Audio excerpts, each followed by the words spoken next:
More than 3,000 dead as two massive earthquakes rocked Turkey and Syria. Let's get into the article. A massive 7.8 magnitude earthquake hit southern Turkey on Monday, killing more than 3,000 people. 3,000 people in the country and neighboring Syria, with scores more trapped in the rubble as another huge trembler hit the region. Residents joined rescuers to search for survivors in freezing conditions, with the death toll expected to rise as the level of destruction became clear from the initial powerful pre-dawn trembler. The quake jolted people from their beds and shook buildings across the Middle East, with tremors felt as far away as Egypt and Palestine/Israel.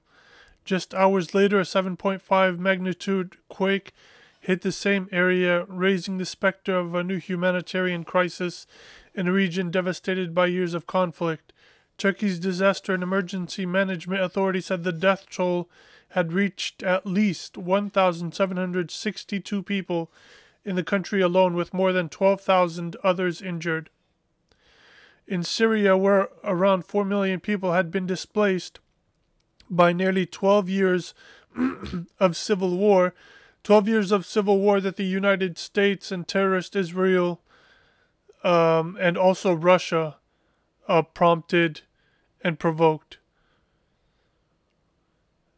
In Syria, where around 4 million people had been displaced by nearly 12 years of civil war, hundreds more were crushed. Don't blame this on a civil war. Blame this on these foreign entities. Hundreds more were crushed to death in buildings already destroyed or weakened by bombardment. The quake hit an area of Syria's northwest that is divided between government-held territory and the country's last remaining rebel-controlled enclave. Turkey is home to millions of refugees from the conflict. At least 593 people were killed in government-controlled areas and 1,411 were injured, according to the country's health ministry. In opposition-held areas, members of the opposition emergency organization known as the White Helmets said the earthquake had killed at least 700 people and injured 1,500 more. That takes the combined death toll across the two borders to at least 3,055, with fears it may still rise substantially. The U.S. Geological Survey said the first quake centered around 20 miles from Gaziantep, Turkey, a major city and provincial capital, when it struck at 4:17 a.m. local time.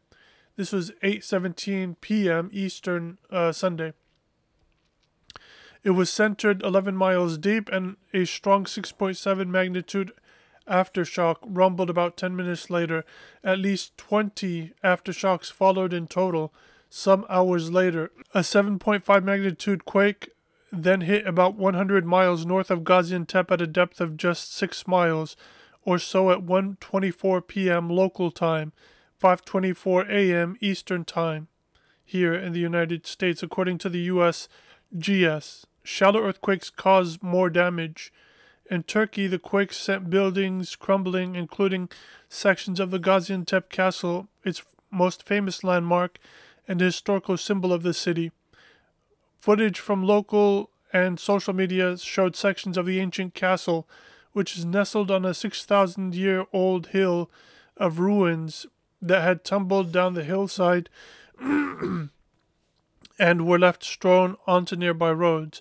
Turkish President Recep Tayyip Erdogan said it was the country's largest disaster since 1939, adding that thousands of buildings had collapsed in the earthquake and aftershocks. We were sleeping then, we collapsed on the ground, and when it stopped, we left the building, Ibrahim Furkan Aydin, 24, told NBC News. He was on vacation with his mother from Istanbul and had arrived in Gaziantep on Saturday. Around 100 miles northeast, high school teacher İsmet Yılmaz was staying in a student dormitory in the southern Turkish city of Kata when the earthquake struck, forcing him, his family, and his students rushing outside into the freezing cold. We woke up the students and went outside, Yilmaz, 44, said in a message on Instagram from a car he was sheltering in with his wife and 3 daughters. Search teams were sifting through the rubble on Monday morning when suddenly the car shook from the second large quake, he said. Just as his family was taking a moment to refuel. We were caught eating during the earthquake. My daughter came out with a fork in her hand. The Turkish language and literature teacher said, all so scared they went out barefoot. Dramatic video footage appeared to show a Turkish news team reporting on the huge early morning earthquake being forced to flee as the second trembler struck. The reporter was shown standing in a built-up street in the eastern city of Malatya, which was already covered in debris and dust.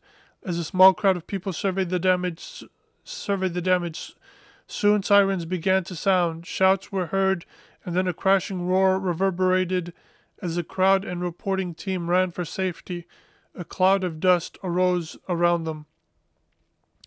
Other footage from Turkish TV showed rescuers pulling a boy and girl, both of them covered in dust but alive, from underneath rubble as a flurry of snow could be seen falling inside what appeared to be a collapsed apartment building. Offers of help poured in from dozens of countries as well as the European Union and NATO, promising search and rescue teams, emergency funds, and medical supplies. President Joe Biden said he was, quote-unquote, deeply saddened by the loss of life and devastation caused by the earthquake, and that the United States would provide any and all needed assistance. The World Health Organization said it was helping the massive international effort to assist the two countries. Working in pitch dark with only helmet flashlights to aid them through bitterly cold and wet winter conditions, volunteers searched through mangled metal and concrete for those trapped in the rubble. Strained health facilities and hospitals were quickly filled with wounded rescue workers said. Freezing temperatures have left thousands exposed to extreme cold, and now many are without shelter. With buildings collapsing as people slept, there are fears that hundreds still remain trapped in rubble, the International Rescue Committee aid group said. Dramatic images emerged of volunteers rescuing a child covered in mud from the rubble in the town Zardan and the countryside of Syria's northwestern Idlib province. Another Syrian man was pictured carrying the body of a dead girl, still wearing her pink and green socks in nearby Asmarine. The USGS said housing in the region is often constructed of earthquake-vulnerable materials, including unreinforced brick masonry and low-rise concrete frame structures without ducts. Overall, the population in this region resides in structures that are extremely vulnerable to earthquake shaking, according to USGS analysis. The region is seismically active, the USGS said, and the initial quake appeared to have been within the vicinity of a triple junction of tectonics between the Anatolia, Arabia, and Africa plates. Turkey sits on top of major fault lines and is frequently shaken by earthquakes. 18,000 people were killed in powerful earthquakes that hit northwest Turkey in 1999. I have donated to a fund that's specifically going to Turkey and Syria due to the earthquakes. And I would urge all of you to donate whatever you can as well.